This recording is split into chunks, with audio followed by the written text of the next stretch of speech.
করে গ্রেফতার করে জেলখানা আটকে রেখে তাদের বাক শক্তিকে রুদ্ধ করে রেখেছিল। সম্মানিত ভাইয়েরা, বলি আলহামদুলিল্লাহ। এই মুহূর্তের শুরুতে এই তাফসীরের এই প্ল্যাটফর্মে বসে যার কথা বারবার হৃদয়ে বারবার উকি মারছে, তিনি হচ্ছেন কিংবদন্তি শহীদ আল্লামা দেলোয়ার হোসেন সাইদ রাহিমাহুল্লাহ। সম্মানিত ভাইয়েরা, 2009 সাল আমার জীবনের প্রথম হজ এবং 2009 সালে শহীদ আল্লামা দেলোয়ার হোসেন সাইদ সাহেবের শেষ হজ। আরাফার ময়দান, মিনা, মুজদালিফায় বিভিন্ন জায়গায় একসঙ্গেই ছিলাম। এক পর্যায়ে আল্লামা সাইদ রাহিমাহুল্লাহকে প্রশ্ন করা হলো, দেশে মামলা হচ্ছে, ট্রাইব্যুনাল গঠন হচ্ছে, হুজুর আপনার এই মুহূর্তে দেশে ফেরত না যাওয়াই ভালো, আপনি থেকে যান। উনি মুস্কি হাসি মেরে বললেন, আমার প্রিয় মাতৃভূমি, আমার দেশ বাংলাদেশ, আমার দেশের জনগণ মানবেতর জীবন যাপন করবে, কারারুদ্ধ থাকবে, জেল খাটবে, রক্ত ঝরাবে, আর সাইদি পালিয়ে বেড়াবে, বিদেশে থাকবে, এমন শিক্ষা আমার রাসূল দেন না। তিনি জেলকে, হামলা মামলাকে তোয়াক্কা না করে বীরের বেশে তিনি দেশে ফিরে এসেছেন। 2010 সালের 30 জুন তাকে অন্যায়ভাবে গ্রেফতার করা হয়। দীর্ঘ 13টা বছর অন্যায়ভাবে জেলখানায় আটকে রাখা হয়। এদেশের নির্যাতনের ইতিহাসে সবচাইতে রিমান্ডের সবচাইতে বেশি নির্যাতন করা হয়েছে আমাদের আল্লামাকে। সম্মানিত ভাইয়েরা, শুধু এটাই শেষ নয়, শেষ পর্যন্ত 2023 সালের 13 আগস্ট চিকিৎসার নাম করে সেই জায়গা থেকে, জেলখানা থেকে জোর করে সেখান থেকে বের করে হসপিটালে তাকে ষড়যন্ত্রের মধ্য দিয়ে ইমাম আবু হানিফার ওই একই পদ্ধতিতে বিষ প্রয়োগের মধ্য দিয়ে পয়জনিং করে তাকে শহীদ করা হয়েছে। আমরা তাফসীর মাহফিলের এই প্ল্যাটফর্ম থেকে, তারই তৈরি করা এই ময়দান থেকে স্পষ্টভাবে জানান দিতে চাই, অবিলম্বে আল্লামা সাইদির খুনি হত্যাকারীদের চূড়ান্ত শাস্তি নিশ্চিত করা হোক। রাজি আছেন কারা কারা? হাত উঁচু করে দেখান মুসলমান।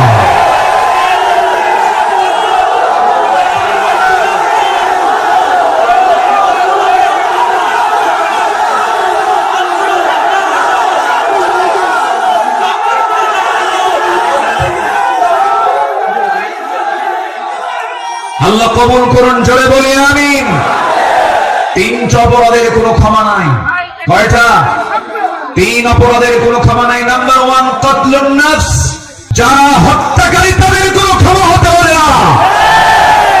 নাম্বার 2 আশ-শাইখুজ জানি, যারা বুড়ো হওয়ার পরও যারা জিনা করে তাদের কোনো ক্ষমা নাই। যারা দিন থেকে বের হয়ে যায় মুরতাদ, তাদের কোনো ক্ষমা নাই। সম্মানিত ভাইয়েরা, সম্মানিত বন্ধুগণ, আজকের এই উপস্থিতি প্রমাণ করে আগামীর দেশ কোরআনের দেশ, আগামীর দেশ ইসলামের দেশ। আল্লাহ কবুল করুন, জোরে বলে আমিন। আরো জোরে আমিন। আমার পরে আমাদের সবার কলিজার টুকরা মাজলুম দেশে থাকতে পারেন নাই, অনেক জুলুম তার উপর করা হয়েছে। ডক্টর মিজানুর রহমান আজহারি হাফিজাহুল্লাহ আসবেন। কোন আওয়াজ না করে মেহেরবানি করে যে যেখানে আছেন মনোযোগ দিয়ে আমরা কথাগুলো শুনবো। জোরে বলি ইনশাআল্লাহ। আমি আলোচনার সূচনায় কোরআনে কারীমের গুরুত্বপূর্ণ একটি সূরা, সূরাতুল আহজাব থেকে আমি 4টি আয়াতে কারীমা আমি তেলাওয়াত করেছি, যেখানে আমার নবীকে আল্লাহ তাআলা তার কিছু গুণগত দিক তুলে ধরেছেন। এই পৃথিবীতে যত নবী এসেছেন, সকল নবীর ভিতরে সবচেয়ে বেশি সম্মানিত নবী হচ্ছেন মুহাম্মদুর রাসূলুল্লাহ। জোরে বলুন মুহাম্মদুর রাসূলুল্লাহ। আল্লাহ তাআলা তার রাসূলকে নাম ধরে ডাকতে পারতেন, কিন্তু নাম ধরে ডাকেননি। কি সম্মান দিয়েছেন! আমার নবীর সম্মানটা কত! আল্লাহ রাব্বুল আলামিন অন্য নবীদের নাম ধরে রেখেছেন, ডাক দিয়েছেন। আল্লাহ রাব্বুল আলামিন বলছেন, ইয়া আদাম উসকুন আনতা ওয়া যাওজুকাল জান্নাহ। ডাক দিয়েছেন, ওয়া মা তিলকা বিয়ামিনিকা ইয়া মূসা। ডাক দিয়েছেন, ইয়া ইয়াহইয়া খুযিল কিতাবা বিকুওয়া। আল্লাহ তাআলা সব নবীকে হরফে নিদা প্রয়োগ করে ডাক দিয়েছেন, কিন্তু একটা বারের জন্য আমার রাসূলকে নাম ধরে ডাকলেন, অথচ কোরআন তার উপরে নাজিল হয়েছে। আল্লাহ রাব্বুল আলামিন যেখানে তার নামটা নিয়েছেন সেখানেই তার গুণটা বর্ণনা করেছেন। এক জায়গায় বলছেন, মুহাম্মাদুর রাসূলুল্লাহ ওয়াল্লাযীনা মা'আহু আশিদ্দাউ আলাল কুফফারি রুহামাউ বাইনাহুম তারাহুম রুকআন সুজ্জাদান ইয়াবতাগুনা ফাদলান মিনাল্লাহি ওয়া রিদওয়ানা سيماهم في وجوههم من أثر السجود جربوا الله أكبر আরেক জায়গায় আল্লাহ রাব্বুল আলামিন তার নাম নিয়ে বলছেন, ওয়া মা মুহাম্মাদুন ইল্লা রাসূল قد خلت من قبله الرسل। কিন্তু আল্লাহ রাব্বুল আলামিন কোথাও নামকে সম্বোধন করে ডাক দেন নাই। আরেক জায়গায় ডাক দিচ্ছেন, ইয়া আইয়ুহাল মুযাম্মিলু কুমিল লাইলা ইল্লা কালিলা নিসফাহু আও ইনকুস মিনহু কালিলা। আরেক জায়গায় ডাক দিচ্ছেন, ইয়া আইয়ুহাল মুদ্দাসসির কুম ফাআনযির ওয়া রাব্বাকা ফাকাব্বির ওয়া সিয়াবাকা ফাতাহহির। জোরে বলুন আল্লাহু আকবার। ঠিক এই জায়গায় আল্লাহ রাব্বুল আলামিন সূরাতুল আহজাবের 45 নম্বর আয়াতে আল্লাহ রাব্বুল আলামিন তাকে কি সুন্দর করে ডাক দিচ্ছেন, ইয়া আইয়ুহান নাবিয়্যু ইন্না আরসালনাকা শাহিদান ওয়া মুবাশশিরান ওয়া নাযীরান ওয়া দা'iয়ান ইলাল্লাহি বিইذনিহি ওয়া সিরাজান মুনীরা। জোরে বলুন আল্লাহু আকবার। হে আমার নবী, আমি আপনাকে পাঠিয়েছি সাক্ষী করে, শাহিদ করে, মুবাশশির করে, সুসংবাদদাতা করে, ওয়া নাযীরা ভীতি প্রদর্শনকারী করে পাঠিয়েছি, এবং আল্লাহর পথে দায়ী করে পাঠিয়েছি। আমার আল্লাহ তাআলা আমার রাসূলকে এত সম্মান দিয়েছেন। দুঃখজনক হলো সত্য, বিগত 16 বছর শুধু আলেমদের উপরে নির্যাতন হয়েছে তা নয়, আমার রাসূলকে নিয়ে বাজে কটূক্তি পর্যন্ত করা হয়েছে। ঠিক কিনা? রাসূলকে নিয়ে অনেক কটূক্তি করেছে বিভিন্ন ব্লগাররা। আমার দেশে কিছু বুদ্ধিজীবী আছে যাদের কাজই হলো ইসলাম নিয়ে বাজে কথা বলা, রাসূলকে নিয়ে বাজে কথা বলা। রাসূলকে নিয়ে বলা হয়েছে, এমন ভাবে কথা বলা হয়েছে, রাসূল নাকি ছিলেন জিনাকার, রাসূলকে জঙ্গি মোহাম্মদ বলে গালি দিয়েছে। ওরা 16 বছর আমাদের তালিকা করেছে, আমরা এখন নাস্তিকদের তালিকা করতে চাই। কোন নাস্তিক কুলাঙ্গারের জন্য বাংলার জমিন আর হতে পারে না। সম্মানিত ভাইরা, আল্লামা সাঈদীর ফাঁসির রায় দিয়ে এক কুলাঙ্গার বিচারপতি কি নাম? হ্যাঁ, মানে হ্যাঁ, 2 বছর আগে, বছর 2 আগে আমার নামেও তালিকা করেছিল, 116 জন আলেমের তালিকা করেছিল। 2 বছর পার হয় নাই, আল্লাহ তাআলা তার উপযুক্ত জবাব দিয়ে দিয়েছেন। ছাত্র বৈষম্য বিরোধী আন্দোলনে যারা অগ্রণী ভূমিকা পালন করেছেন তাদের জন্য দোয়া করতেই হয়। সম্মানিত ভাইয়েরা, এই পেকুয়ার মাটিতে চট্টগ্রাম বিভাগের প্রথম শহীদ হয়েছে এই চট্টগ্রামের এই পেকুয়ার সন্তান শহীদ অসীম। শহীদ অসীমের বাবা আছে কিনা জানি না। তাদের রক্তের বিনিময়ে, তাদের ত্যাগের বিনিময়ে এই বিজয় এসেছে। যুবকরা, তোমরা কোন আদর্শ লালন করতে যাবে না। যুবকরা, তোমরা বিজয় পেয়েছ, এই বিজয়কে ধরে রাখার জন্য একটা আদর্শ লালন করতে হবে, সেটা হচ্ছে মুহাম্মদ সাল্লাল্লাহু আলাইহি ওয়াসাল্লাম। তাহলেই সফল হবে। লাকাদ কানা লাকুম ফি রাসূলিল্লাহি উসওয়াতুন হাসানাহ লিমান কানা ইয়ারজুল্লাহ ওয়াল ইয়াউমাল আখির ওয়া যাকারাল্লাহা কাসীরা। সম্মানিত যুবকরা, আজকের মাহফিলে বেশি যুবকরা, ওই নেতৃত্বের মুখে তোমরা থুতু মারো যে নেতা তোমাকে নামাজের কথা বলে না, যে নেতা তোমাকে পরকালের কথা শোনায় না, যে নেতা তোমার হাতে অস্ত্র তুলে দেয়, যে নেতা তোমার হাতে নারী তুলে দেয়, ইয়াবা তুলে দেয়, মাদক তুলে দেয়, ওই সমস্ত নেতৃত্বের মুখে আমরা জুতা মারি, থুতু মারি। রাজি আছেন কারা কারা? হাত উঁচু করে দেখা।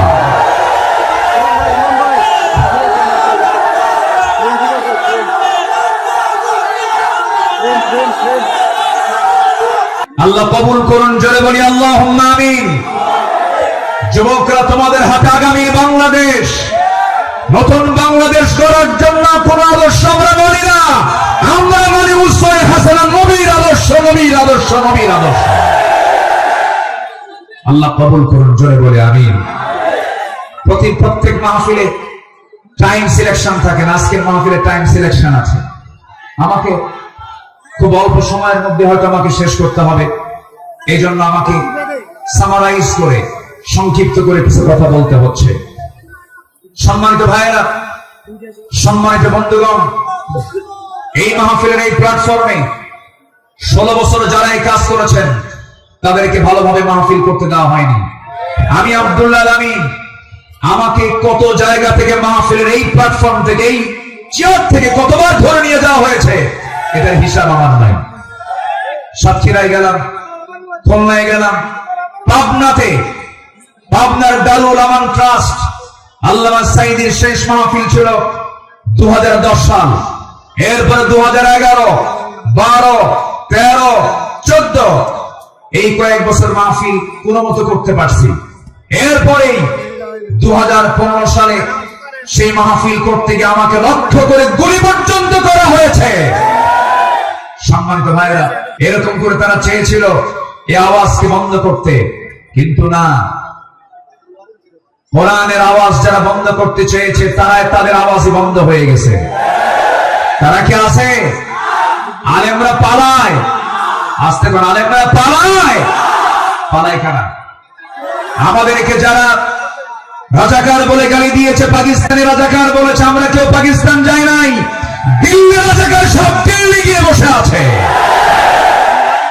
সম্মানিত ভাইরা, তাহলে আমাদের আদর্শ, আমাদের চেতনা, আমাদের মূল নেতা একজন, তিনি হচ্ছেন মুহাম্মাদুর রাসূলুল্লাহ।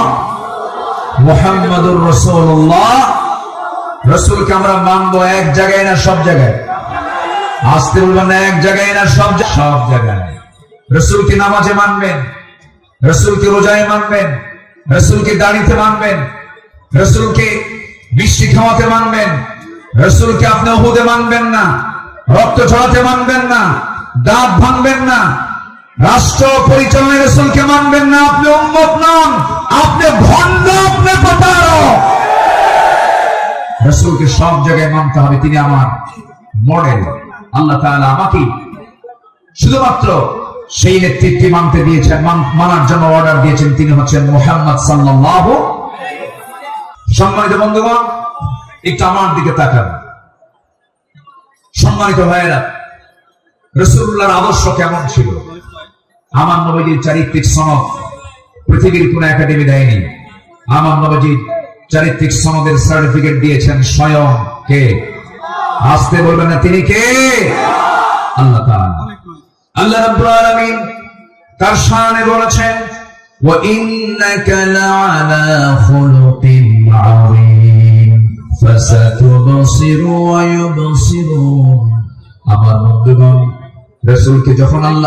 রাসূলকে যখন মক্কার কাফের মুশরিকরা নানাভাবে কটূক্তি করা শুরু করে দিল, কেউ বলল লেজ কাটা, কেউ বলল নির্বংশ, কেউ বলল নতুন ধর্মের প্রবর্তক, রাসূল তিনি আজে বাজে কথা যখন বলা শুরু হয়ে গেল, আমার নবীর শানে আল্লাহ রাব্বুল আলামিন সূরা কালাম নাযিল করে সব সুস্পষ্ট জানায়া দিলেন, হে রাসূল আপনাকে যে যা বলে বলুক, কোনো হতাশ হবেন না, কোনো চিন্তা করবেন না, আপনি বলেন সুমহান চরিত্রের অধিকারী, জোরে বলেন সুবহানাল্লাহ। রাসূলকে উপহার দিলেন সূরা কাউসার। যারা পারেন ঠোঁট মিলিয়ে বলুন, ইন্না আ'তাইনাকাল কাউসার ফাসাল্লি লিরাব্বিকা ওয়ানহার ইন্না শানিআকা হুয়াল আবতার। হে রাসূল আমি আপনাকে হাউজে কাউসার দান করেছি, অতএব আপনি নামাজ পড়ুন, আপনি কোরবানি করুন। যারা বলবে লেস কাটা, তারাই হলো প্রকৃত লেস কাটা।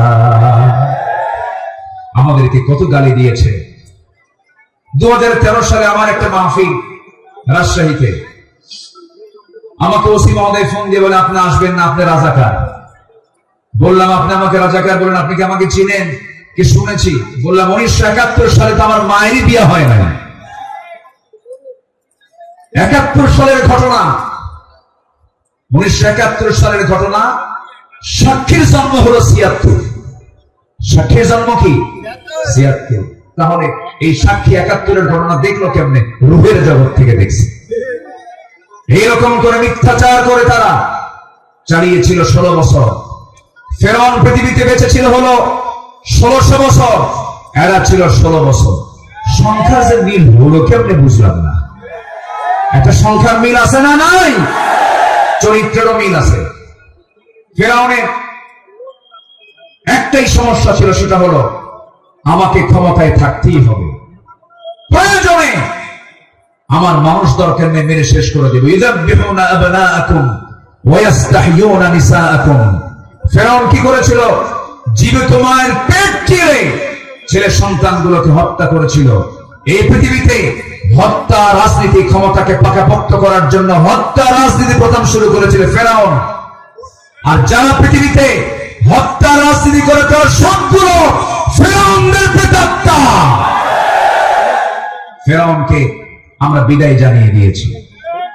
সেদিন এক মাহফিলে বললাম এই কথা, একজন সঙ্গে হুজুর, ওটা ছিল পুরুষ ফেরাউন আর আমাদের দেশেরটা ছিল হলো লেডিস ফেরাউন। সম্মানিত ভাইরা, আমার নবীজি যে আদর্শের দিকগুলো আমি আলোচনা করতে চাচ্ছি, নাম্বার 2 হচ্ছে আমার নবী হচ্ছেন 1 নাম্বার বিশ্ব শ্রেষ্ঠ চরিত্রের তিনি অধিকারী। নাম্বার 2 হলো আমার নবীজি সালাত ছিল সবার চাইতে কম না বেশি? তিনি সেজদা দিয়েছেন কম না বেশি? সবচেয়ে বেশি সেজদা দিয়েছেন মুহাম্মদুর রাসূলুল্লাহ। মুহাম্মদুর রাসূলুল্লাহ তিনি বলেছেন ওয়াজুইলা কুররাতু আইনি ফিস সালাহ। রাসূলের কাছে নামাজ ছিল হলো চক্ষু শীতলকারী। নাসাই শরীফের হাদিস। সম্মানিত ভাইয়েরা, আমার নবীজির নামাজ ছিল অনেক লম্বা। তিনি যখন নামাজে দাঁড়িয়ে পড়তেন, লম্বা সময় নিয়ে নামাজ পড়তেন। সেজদায় যখন যেতেন, তার চোখের পানি এত পড়তো যায় নামাজ ভিজে যেত। এবং তিনি যখন কাঁদতেন, হাদিস এসেছে তার কান্নাটার আওয়াজ এমন হতো, চুলার উপরে পানি গরম দিলে যেমন টকবকের একটা আওয়াজ হয়, আমার নবীজি যখন কাঁদতেন তখন টকবক করা পানির মতো আওয়াজ হতো আমার নবীজির মুখ থেকে। তিনি এত কাঁদতেন, অথচ তার জীবনের কোনো গুনাহ ছিল না। তিনি কাঁদতেন অঝরে ঝাড়ায়, সেজদায় পড়ে পড়ে ঘন্টার পরে ঘন্টা। কোন এক রাতের আধারে আমার নবীজি সেজদায় পড়ে কাঁদতেছেন, পাশে বসে আছেন আম্মা জান আয়েশা সিদ্দিকা রাদিয়াল্লাহু তাআলা আনহা।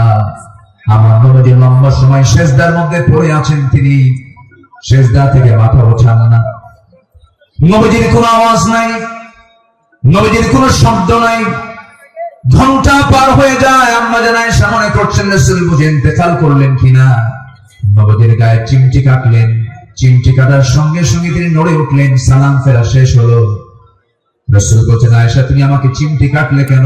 হুজুর আপনি নড়াচড়া করেন না, আমি আপনাকে চিমটি কেটে বুঝলাম আপনি জীবিত আছেন কিনা। রাসূল বলছেন, আয়েশা রে, কাল হাসরের ময়দানে আল্লাহ যদি আমাকেও পাকড়াও করেন, পার পাওয়া আমার কোনো উপায় থাকবে না, কিন্তু ইল্লা ইতাযাম্মাদানা আল্লাহ, কিন্তু আল্লাহ পাক আমাকে রহমতের চাদর দিয়ে আমাকে আবৃত রাখবেন। জোরে বলি সুবহানাল্লাহ।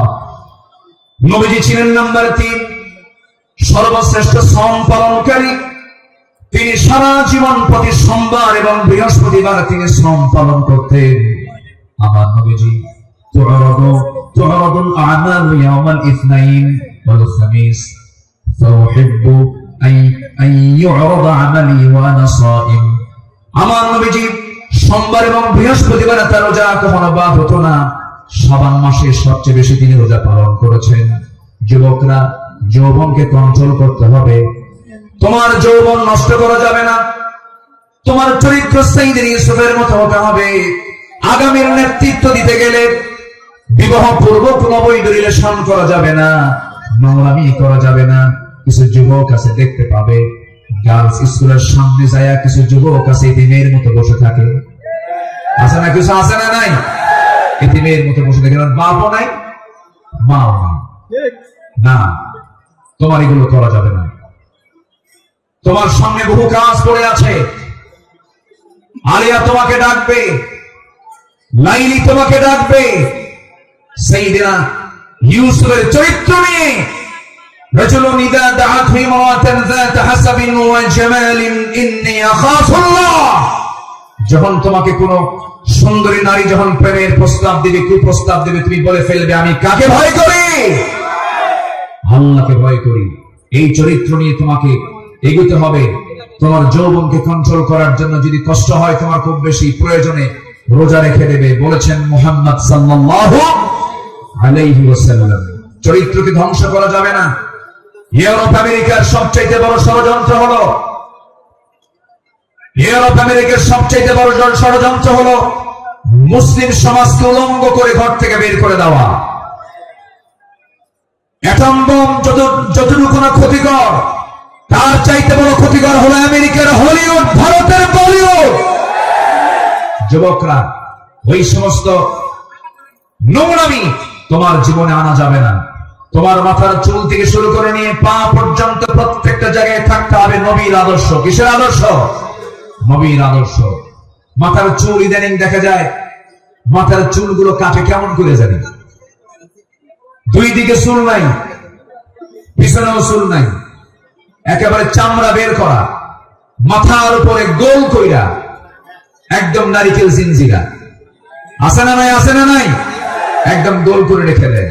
যখন বলা হয় এই ছেলে তুমি যে মাথার চুলটা এরকম করে রাখছো, এই মডেলটা পাইছো কোথায়? হুজুর বুঝবেন না। মেসি। তুমি কে? নেইমার। তুমি কে?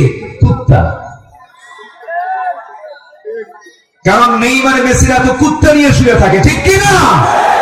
ওরা কুকুর নিয়ে শুয়ে থাকে। তারা তোমার আদর্শ নয়। শার্টের সাইজ নাই, প্যান্টের সাইজ নাই, নতুন প্যান্ট কিনে আনে হাঁটু ফাটা। কি আমি কি ভুল বলতেছি? নতুন প্যান্ট কিনে আনে কি ফাটা? হাঁটু ফাটা। হাঁটুতে কাপড় নাই। ওই পোশাক পরে কি নামাজ হবে?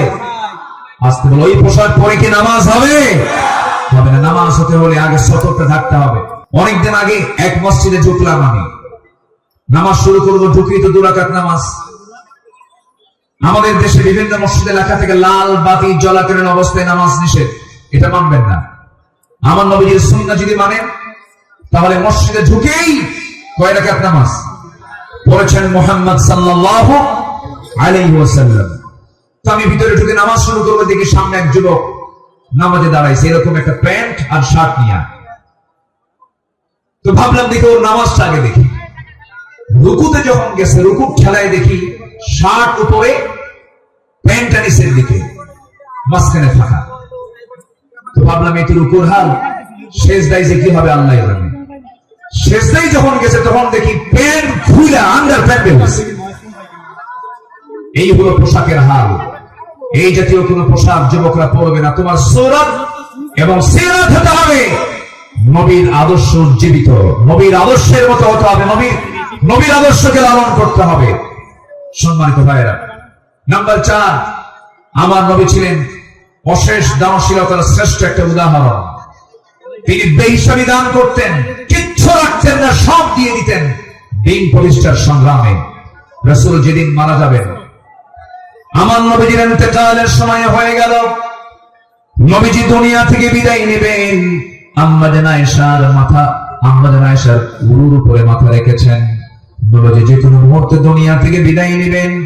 এমন সময় বলছেন, আয়েশা রে, আমি মনে হয় দুনিয়া থেকে বিদায় নেব, আমার মনে হয় বিদায় লগনটা চলে আসছে, যে কোনো মুহূর্তে মালাকুল মউত চলে আসবে। দেখো তো আমার ঘরের মধ্যে কোনো কিছু আছে নাকি। গোটা ঘর তালাশ করে কয়েকটা স্বর্ণের টুকরা বের হলো। আমার নবীজি হাতের তালুতে নিয়ে বললেন, আয়েশা, এতটুকু সম্পদ আমি রাখতে চাই না, এতটুকু সম্পদ আমি একামতে দিনের কাজে আমি দান করে দুনিয়া থেকে বিদায় হতে চাই। আমার নবীজি দু হাতে দান করেছেন। নাম্বার 5 হলো, পৃথিবীর সবচেয়ে শ্রেষ্ঠ সব প্রেমময় এবং সব ন্যায়পরায়ণ স্বামী ছিলেন। আম্মা জান আয়েশা বলেন, রাসূল আমাকে এত পরিমাণ ভালোবেসেছেন, রাসূল বলেছেন, শরীর খাওয়া যেমন শ্রেষ্ঠ, আমার স্ত্রী হলো সবার মধ্যে শ্রেষ্ঠ। আমি আয়েশাকে দারুণ ভালোবাসি। আমার নবীজি একজন আদর্শ স্বামী ছিলেন, শ্রেষ্ঠ স্বামী ছিলেন। আমার নবীজির চারিত্রিক গুণ নিয়ে যদি আমরা আলোচনা করতে যাই, গোটা রাতও শেষ হবে না, কেউ কোনোদিন শেষও করতে পারবে না, কারণ তার চারিত্রিক সনদ আল্লাহ পাক নিজে দিয়েছেন। আর তার চরিত্র হলো কানা খুলুকুল কোরআন, তার চরিত্রই হলো কোরআনে কারীম। জোরে বলি সুবহানাল্লাহ।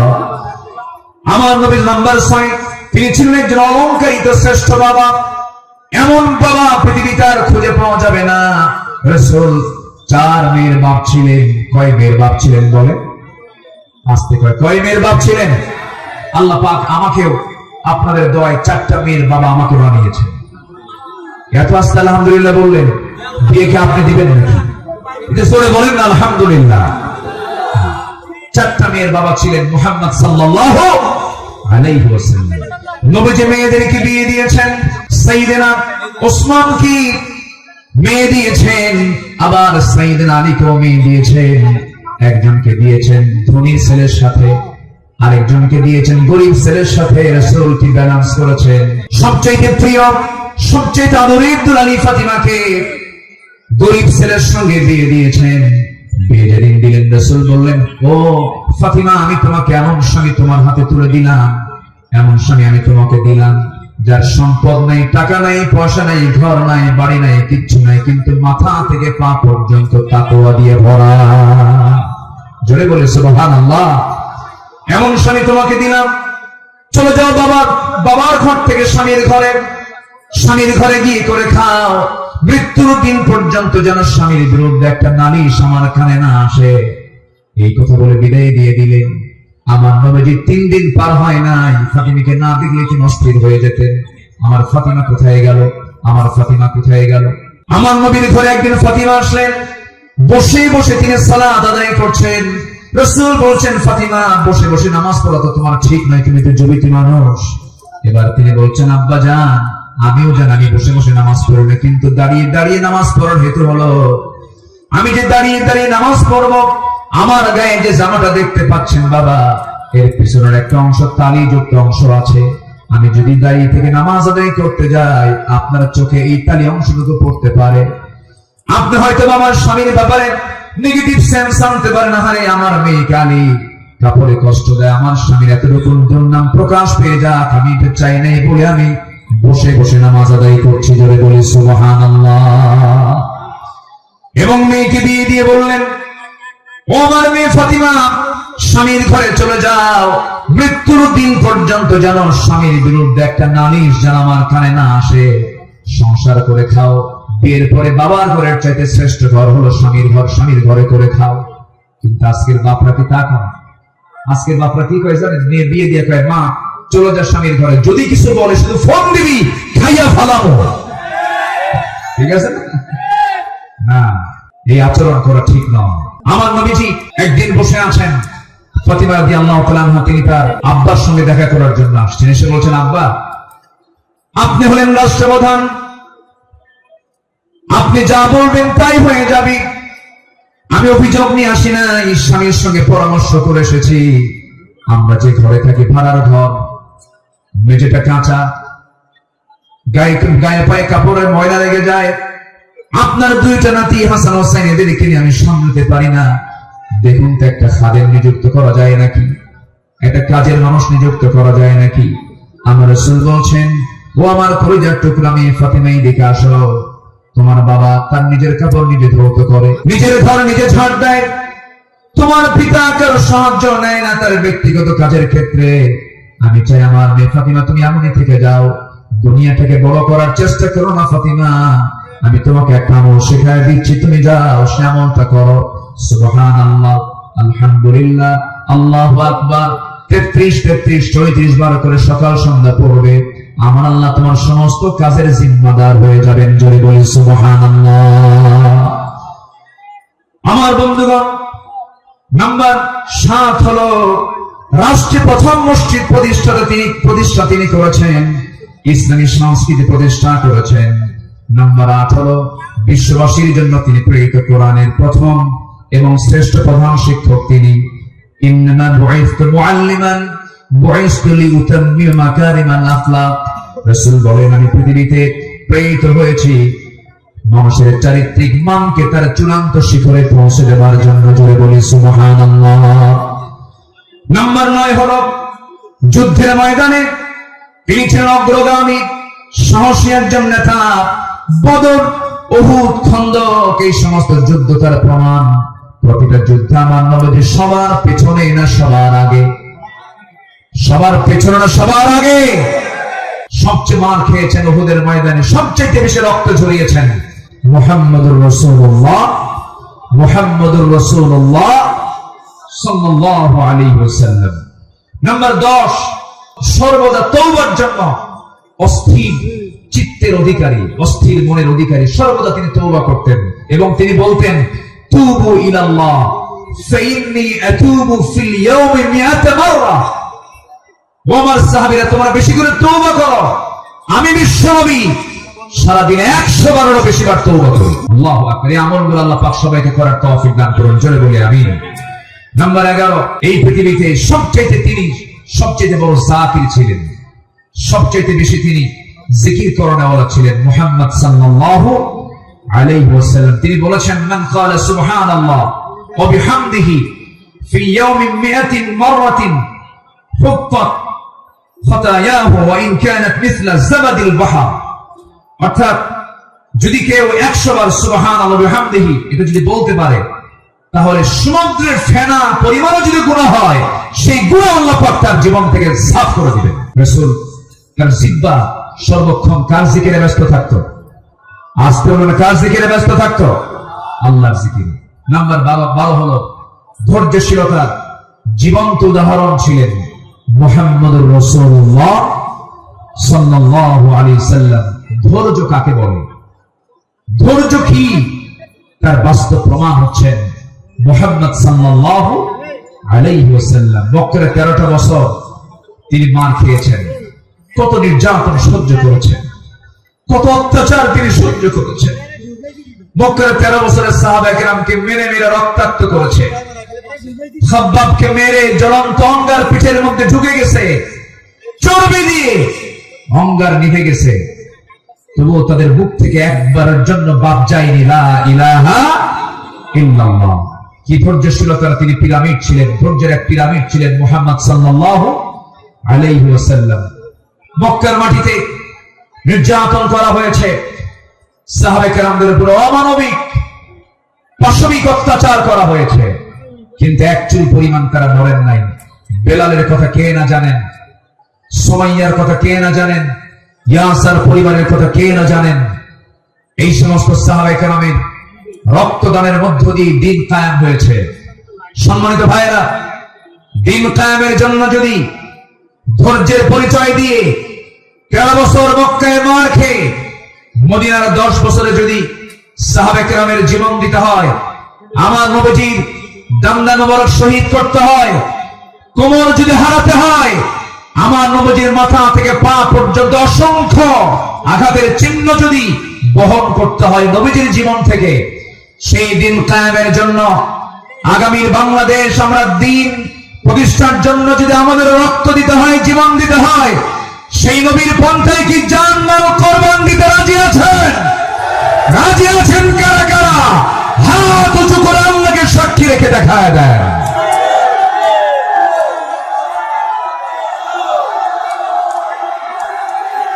আল্লাহ কবুল করুন, জোরে বলে আমিন, আরো জোরে আমিন।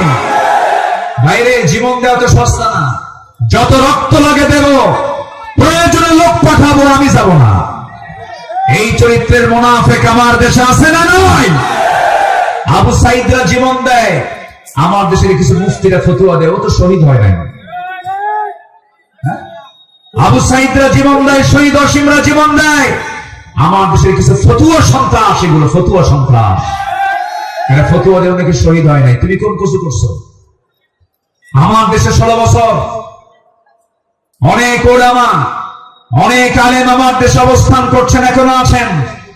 বিগত 16 বছর তাদের উপরে একটা মামলা তো দূরের কথা, একটা আচরণ গায়ে লাগে নাই। দেশ যখন পট পরিবর্তন হয়েছে, চোরের মায়ের